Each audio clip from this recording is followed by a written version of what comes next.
Inevitably, as your spiritual practice starts to deepen, as your inner life becomes more important to you, as you start to have a deeper understanding of all that has gone before, you start to encounter difficulties that may have happened to you, or difficult things you may have done, things that were not skillful that were done to you, or unskillful things you did. And we run into this need for being able to forgive.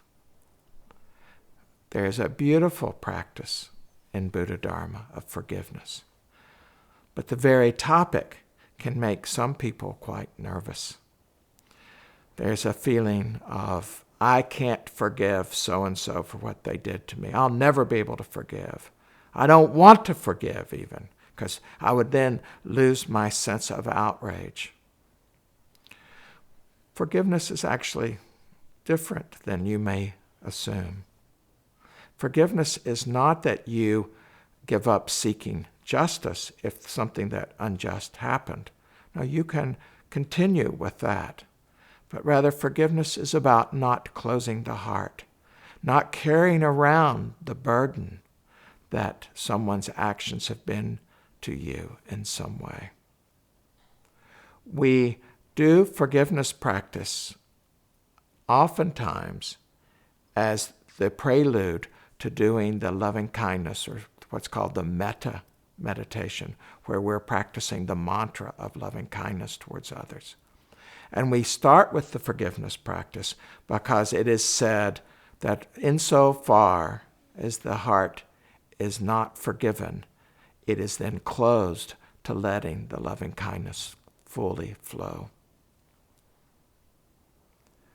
One good piece of news about forgiveness: when you start to practice it, you don't have to mean it. You don't even have to mean that you wish that you would forgive someone. It is enough to simply wish that you wished that you could forgive. Just as a large ship in the ocean, just slightly turning the wheel, changes direction over time, so it is with inclining the heart to forgive. Having the intention to forgive, having a sincere intention, no matter what's true as you're practicing, is what over time changes. Because you are learning to change yourself through inclining the heart. So just the very, very faintest feeling towards forgiveness is enough. I thought we would practice the forgiveness meditation together, where I would say each of the 3 lines. There's 3 separate lines of forgiveness that's used, having to do with 3 different aspects of forgiveness. And I would say each of these lines, and then I would pause for a moment and let you say the line to yourself. As you are doing this practice, if a particular person comes up in mind, as so far as you can, place the image of that person in your heart. Insofar as a lot of story content comes up, let the story content be in the background. Keep in the foreground your interest in freeing the heart and in freeing the hearts of others. So let's begin. Sit comfortably.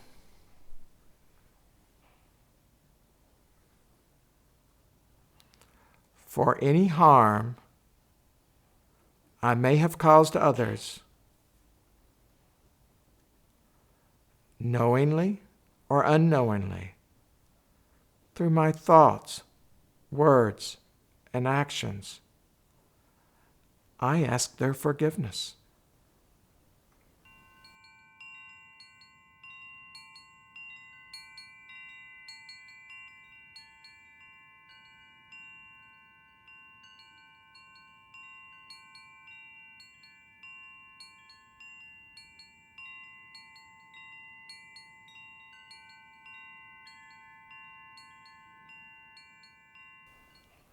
for any harm others may have caused me, knowingly or unknowingly, through their thoughts, words, and actions.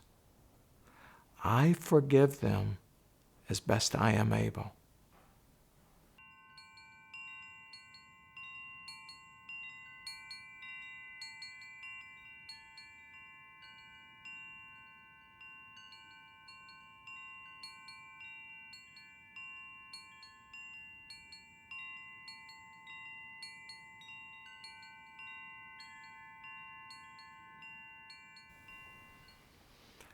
For any harm I may have caused myself, knowingly or unknowingly, through my thoughts, words, and actions.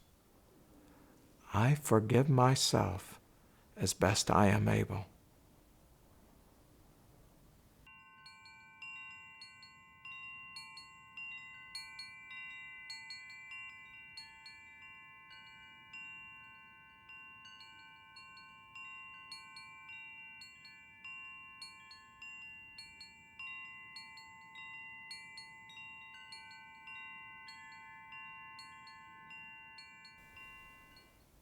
As you start to do this practice, you may encounter just the opposite of forgiveness.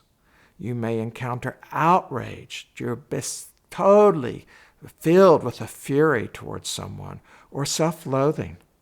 Do not be discouraged by this. It is natural that this would be coming up. This is part of the purification aspect of practice. However, if you start feeling overwhelmed, then you're not ready to be dealing with forgiveness in terms of that person. So just leave it alone and choose someone where there is less charge. As you develop your capacity, you will be able to more and more directly speak to any and every person in your life. But be patient with yourself. Be kind with yourself. Forgiveness, like all of the loving kindness practices and compassion practices, build over time the way you build muscle by practicing muscle. So lots of patience, lots of willingness to move away and come back and start over again. Likewise, some days there's just one phrase that seems most important. So you just take that one phrase and say it over and over again. And sometimes there's not even a whole phrase, there's so much feeling tone that you just come to the person and it's just this very few words that you do. Or maybe you don't even say any words. You just have this feeling tone. You can also, of course, make up your own words. We actually encourage this in teaching the forgiveness practice, for you to choose words that come from your own mind that are most relevant to you. It's a beautiful practice. Learn to do it yourself before going around and sharing it with others. Give yourself time with this. It will grow as your capacity grows.